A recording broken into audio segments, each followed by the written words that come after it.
Good day. My name is Shongwe.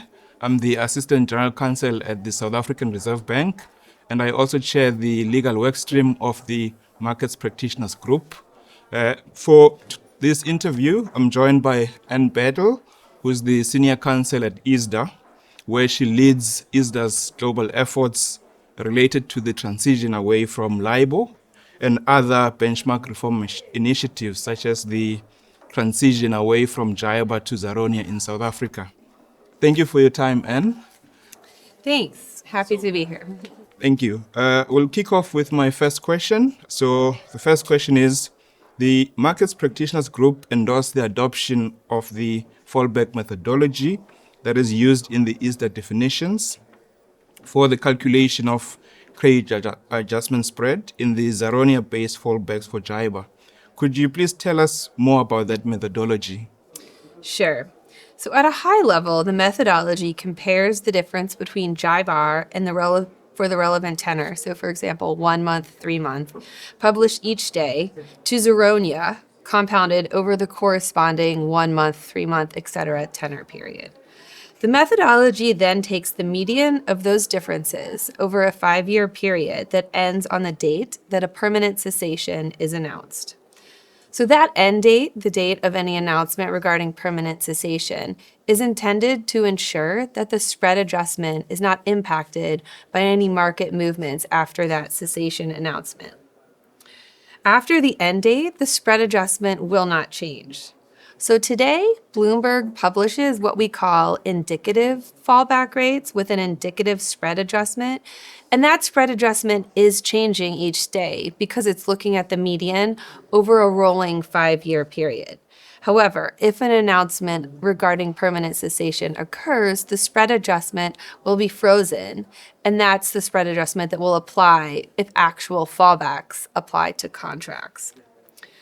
So when the fallbacks apply to a contract that previously referenced JIBAR, they will be added to ZARONIA compounded in arrears over the relevant tenor. So again, 1 month, 3 month, etc. And that compounded calculation will have a 2-day backward shift.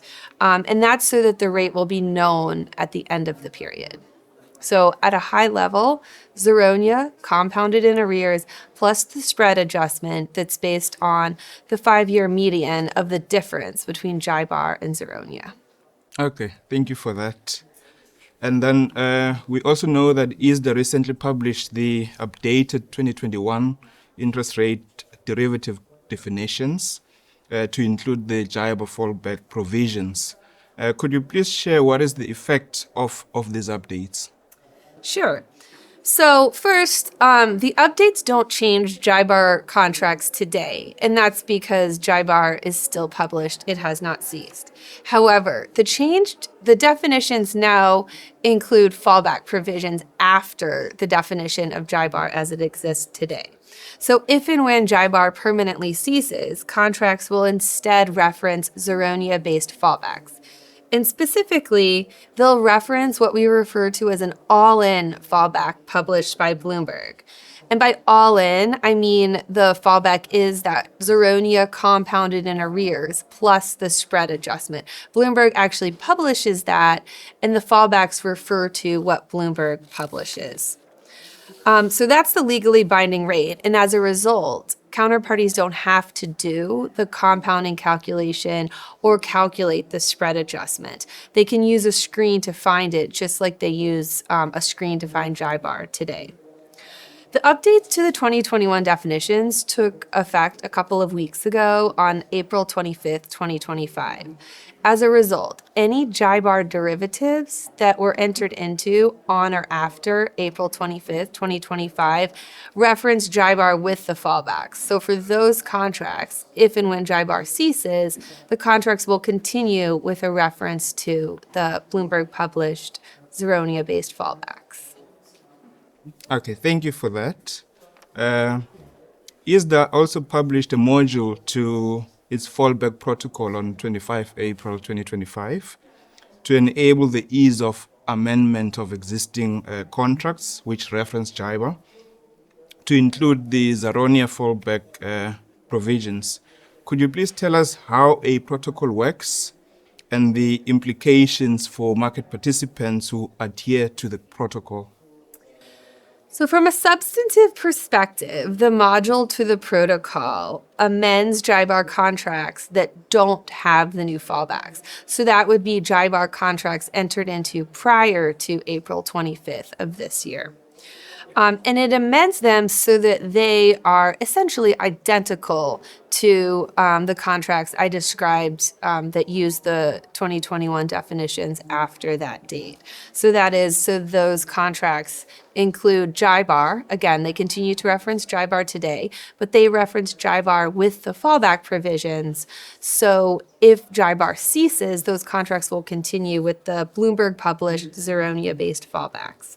And that's because, again, the updated 2021 definitions don't apply to those legacy contracts. So if you entered into a contract in March of this year, even if you reference the 2021 definitions, you're referencing a version of those definitions that was in effect prior to when we added the fallbacks. And so you have to amend that contract to include the new fallbacks. Also, importantly, the protocol only applies if both counterparties to the contract adhere to it. So if just the bank counterparty adheres, they're not doing anything until their counterparties adhere to the protocol. That's because the protocol is effectuating an amendment, and both counterparties have to agree to the amendment. The protocol is just an efficient way to make those amendments because instead of the bank having to amend its JIBAR contracts with all of its counterparties, the bank adheres one time, and then if each of its counterparties adheres to the protocol, then the amendments are made to all of those contracts. So it's multilateral amendment instead of bilateral, but it's still a contractual amendment that requires both counterparties to agree. Okay, thank you. And just related to that, adherence to the protocol is available to both ISDA members and non-members. Could you please share more details about the adherence process and the costs that are involved? Sure. So yes, protocols, including this protocol, are open to all market participants, including ISDA members and non-members. You adhere to the protocol by going to the ISDA website and finding the relevant protocol. When you do that, you fill out a web-based form, and it will generate what we call an adherence letter. That adherence letter is essentially saying what I described when describing the protocol, and that is that you agree to the amendments, so that you agree to the JIBAR definition with the ZARONIA fallbacks for in contracts that with all of your counterparties who also adhere. Once you generate that adherence letter, you upload it to the protocol, and then your name will appear on the protocol page. And that is public information and lets the world, including your counterparties, including regulators, know that you have adhered to the protocol. Once your counterparties also adhere, the amendments made by the protocol actually come into effect. Each adherence costs $500. You can make that payment when you upload your adherence letter. And adherence is required by each legal entity. So if you have a bank with a number of affiliates who all trade JIBAR, each of those entities has to submit its own adherence letter. There are a number of mechanisms on our website that can make that more efficient, but adherence is on a legal entity basis. And when you go look at the list of protocol adherence, you will see each legal entity. That's important because it's the legal entity that entered into the contract, so it's the legal entity that needs to amend it. Okay, thank you. And how will the publication of the updated interest rate derivative definitions and the ISDA protocol assist with the ZARONIA First initiative? So directly, these fallbacks don't have an impact on the ZARONIA First initiative, which I understand relates to trading and quoting ZARONIA in new contracts. As I mentioned, the fallbacks and the related protocol are really meant to address legacy contracts and contracts that continue for whatever reason to reference JIBAR.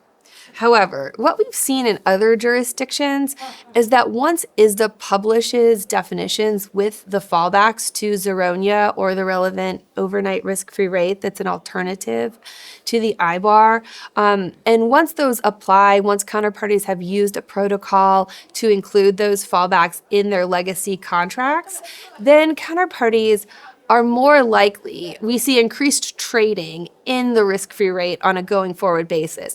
And that is linked to the ZARONIA First initiative.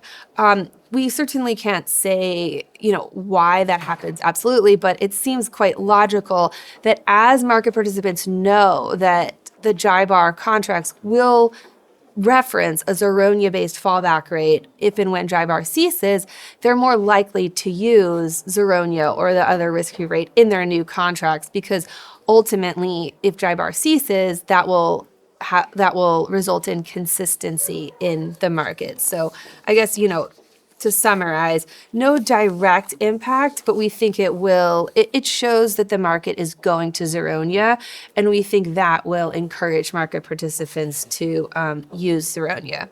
I also did want to note that almost 2 years ago, on July 28th, 2023, ISDA added a definition of ZARONIA to the 2021 definitions.